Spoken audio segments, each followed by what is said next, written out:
আগামী 24 ঘন্টার মধ্যে বিশেষ করে রাজশাহী, রংপুর, ময়মনসিংহ এবং সিলেট বিভাগের অধিকাংশ জায়গায় অস্থায়ীভাবে দমকা বাতাস ও ঝোড়ো হাওয়া সহ বৃষ্টি অথবা বজ্রসহ বৃষ্টি হতে পারে।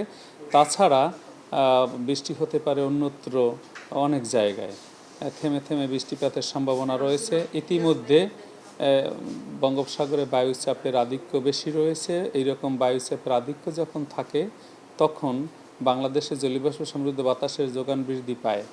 সেই কারণে বাংলাদেশের উত্তর অঞ্চলে মৌসুমী বায়ু সক্রিয় রয়েছে এবং মৌসুমী বায়ু সক্রিয় থাকার কারণে রংপুর বিভাগের কোথাও কোথাও আগামী 24 ঘন্টার মধ্যে ভারী বর্ষণের সতর্কবার্তা রয়েছে।